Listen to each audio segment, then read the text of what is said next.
Hello, everyone. This is Al-Fadi, and I want to welcome you back to a continuation of this extraordinary and amazing series that we called Mecca, the Search for a Place.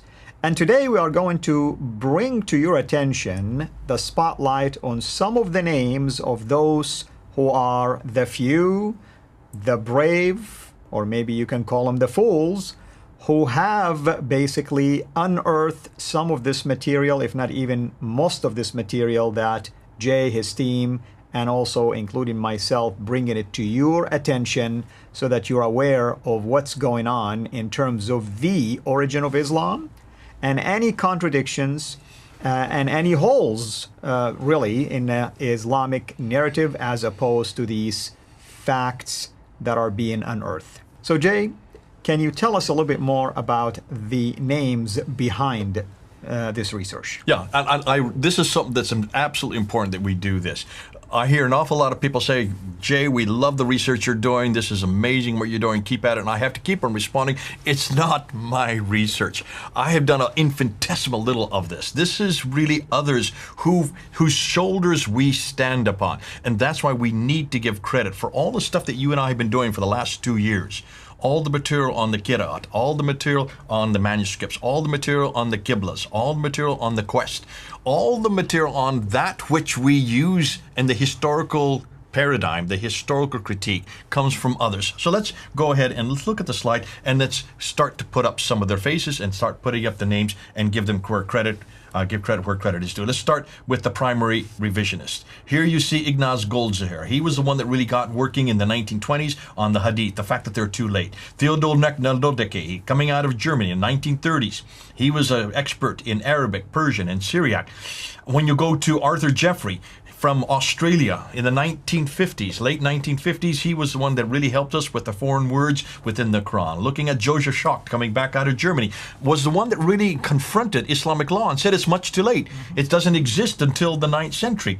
John Wansbrough, he considered to be the father of the revision school. The whole revisionist school, you'd say, must be placed at his feet. He's an American, though he did all his teaching at the School of Oriental and African Studies there in London, and it was from his students. Look, in fact, his students are almost all in the bottom row.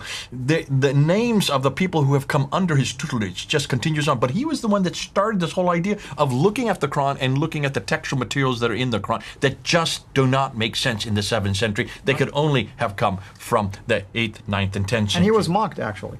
Mocked when you're doing that, but now everybody has come on board with it. They realize this guy really knew what he was talking about, but he was way ahead of his time. Dr. Gerald Hotting, he was my professor when I studied there in the 1990s. I studied under him there at the School of Oriental African Studies. He was the last of the great few there at SOAS. No one has really replaced him since he left. And he was a student of Dr. John Waldron. So was Dr. Patricia Corona. Dr. Patricia Corona from Denmark. She came and was one of the primary students under John Wansbrough. She was a linguist. This woman could read and write 15 languages, all archaic languages. Nobody has been able to do that except for Dr. Robert Hoyland.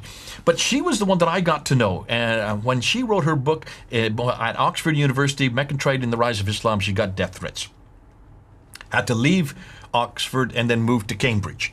And while she was a professor, head of department at Cambridge University, it was when I got to know her, and she was the one that actually prepared my debate for me with Dr. Jamal Badawi in 1995, 26 years ago. I went to her office. She looked at all my notes, which were really her material, and she says, that's a good point. Why don't you say this? Here's a better way to say it. I'd throw that out, but here's another thing you can put into it. By the time I'd finish, she'd give me 10 major criticisms, historical criticisms. And I remember at that time I turned to her and I said, well, why don't you do this debate? This is your material. You know better than anybody. She says, because I don't have the freedom you have. I have a chair to protect here in Cambridge University. I cannot say what you can say because you only have one person that you're held accountable to, and that's the Lord Jesus Christ. And she showed me something that I realized, and the penny dropped at that time, that we have a responsibility. You and I, others who are now, I will show you when they come up, we have a different responsibility than they do. Let's go on down to Dr. Andrew Rippon, also taught by Dr. John Wansbrough from Canada. And he was the one that took the 7th and 8th century and explained it in layman's terminology so that we can understand it, so that people like us can communicate it. Dr. Robert Hoyland, I can't say enough about Dr. Robert Hoyland. Amazing This guy reads and writes 18 languages. I remember seeing him in his office. I went to see him there at Oxford, and he was the one that wrote the standard Seeing work that most of us are Islam as using. other side, yeah. That has become the classic work that was written in 1997. We're talking about almost 24 years ago. Dr. Yehuda Nevo, who is probably the world's expert on the earliest Islamic, Arabic inscriptions. In fact, nothing to do with Islam. And all of these people are saying there's nothing to do with Islam in any of the 7th and 8th century material. Dr. Norman Calder, who is also a student of John Wansbrough, again, like Schacht, unpacked Islamic law and showed, like Schacht before him, that in the 1990s, he was saying what Joseph Schacht was saying in the 1950s and the 1960s, and that is, you cannot trust Islamic law because it is much, much, much too late. And then we go to the German school, and we look at people like Dr. Gerhard Puin and Dr. Heinz Oleg. I've seen Gerhard Puin. He was the one that introduced me to the Sana manuscript. He showed me pictures from it. And I spoke with him, over a year ago. A wonderful man, very humble. Very humble. Yeah. These are Dr. Heinz Oleg and Dr. Gerhard Puin and Dr. Oleg were the three that were flown down in 1981 to look at the Sana manuscript, which is the manuscript that you're unpacking. And so these are the guys that we need to thank for the manuscript material.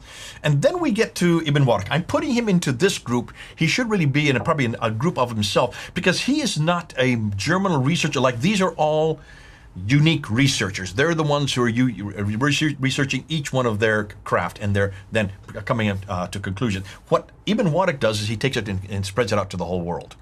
And that's why we need to thank him for what he has done. He is the one that took all their material and then popularized it. Now, let's get to the new revisionists. So this is the new group, and these are all my friends. These are the people who are currently still working on this and getting it out there. Robert Spencer, you've had him on the show. I've had him on my show. I just had him about a week ago talking to him. He's now just coming out with his brand new book, Did Muhammad Exist?, with the new revision that's coming out on July 13th. Now, what's fascinating about that, he had to write that new revision because of us. Because of what we had come out. And we interviewed him, remember, when he was going through in July of last year, in June. We interviewed him, and as a result of that, he said, I have to write a whole new revision. I'm going to have to update the whole thing. And you appreciate that, because that's true scholarship.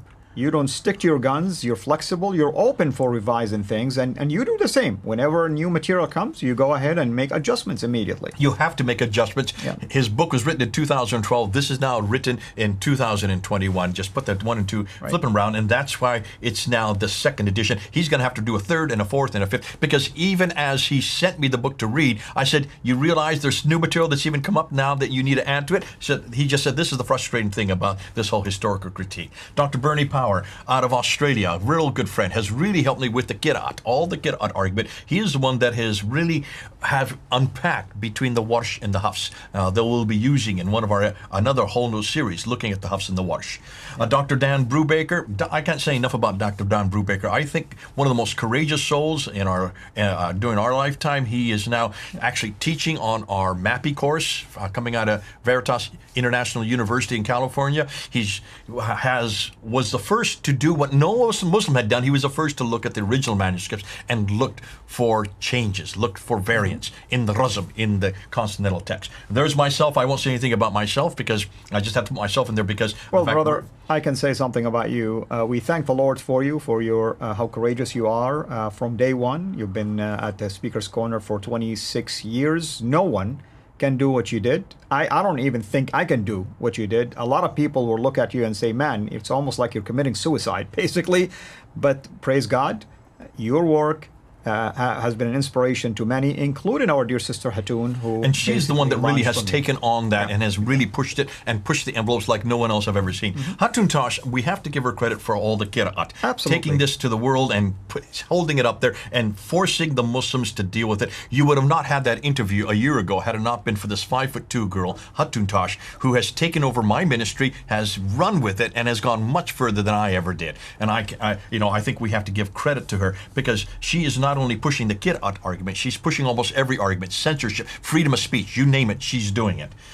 Al-Fadi, you're next because you're the one that has helped the rest of us to get it out into the public sphere because of City International. Thank God that you're around. And see, you're such a unique player because you're the only one that I know that is actually from the seat of Islam. You have actually come out from where Islam began. You are Saudi Arabia. This was your religion. Like Hatun Tash, you're both converts out of it. But more than that, you're not hiding behind that. You're not hiding by like an awful lot of previous Muslims don't want to show their face. You show your face. You want to talk. You want to unpack it, and more, you're taking the flack for it. I don't know how many times people have mocked you for the dress that you're wearing, which is your native dress, is it not? It is. It is. And you know what? I do it for my Muslim people because I love them and I want them to know the truth. And it will be uncharacteristic of us to hide this truth from them and claim that we are serving them. Okay. God bless you. And this is why we've had such a good relationship, because we work well, the two of us spelling off each other. I've got Sarah Lumger there. I put her there because she is the one that is doing so much work on slavery, on Islamic slavery. She is a descendant of slaves herself. Her mother has a degree on transatlantic slavery. She has said, wait a minute, what about Islamic slavery? What about the much bigger slavery? And so that's why she needs to be there, because she is also unpacking a whole other side of history that we have not dared to touch. And especially now with what's happening with BLM, the Black Lives Matter, we need to unpack this and say, folks, if you really believe that Black Lives Matter, why aren't you confronting Islam?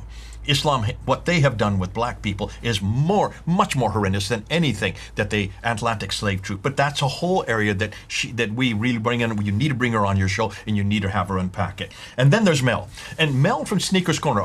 Mel was a friend of mine way back in the 2014, 15. He used to come to Speaker's Corner, but he was always so quiet. He'd always stay in the crowd. He'd come out afterwards and have coffee with us and eat with us, and then he'd fly back to his house. But he never really said much. I never really got to know him until I came to America, and then suddenly he started emailing, same Mel, and suddenly I realized this guy is a real historian. He has been unpacking this material, and he's been doing it for years. And he's been going back to the earliest sources he could find. He has created a whole team around him, including Murad that you see there. Murad is one of his the best people on his team, and he and Murad have now created, they have a guy named Joe, they have a woman named Sarah, they have another fellow that I can't remember his name right now, out of India, and now they have just brought on Odon Lafontaine out of France, who really came into this work because of the coins that I brought up last year.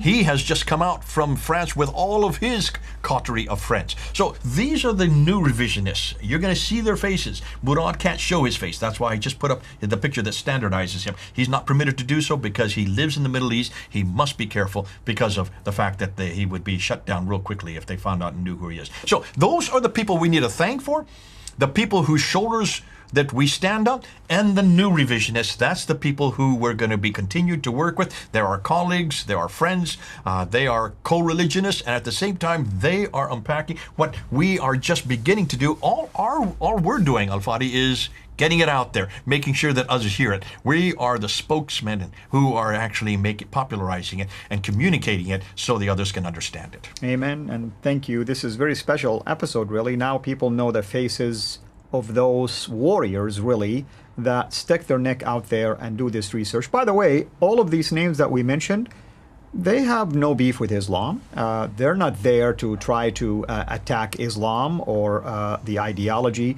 They're doing their work. I mean, they're researchers. They're, some of them are just, focused in specific areas and so on and so forth. But our job is to take the research and make this research available for those of you who have no access to some of their material. Maybe you don't know that they exist, you don't know about their book, you don't know anything about what they are working on, and so on and so forth. So this is why I enjoy doing what I'm doing with our brother here, and hopefully next time we are going to talk about yet another problem related to Mecca, and that's the geographical problem, and we will continue from there. And that's another person, Dan Gibson, of course, who have brought most of that to the forefront. And other material that you haven't even heard of yet. Absolutely. That has nothing to do with Dan. There's a lot of stuff that we have to unpack with the geographical problems. Wonderful. Thank you, brother. Thank you, everyone. This is Al-Fadi, over and out. God bless you. Take care. Thank you for watching this video. Be sure to like and subscribe to our channel, Sira International, and click on the bell so that you receive notifications whenever we publish a new video or go live. I would also like to appeal to you to consider becoming a Patreon patron by clicking the link right below. By doing so, you can give towards the production of these videos. There are also other options for you where you can give to our channel. I thank you from the bottom of my heart.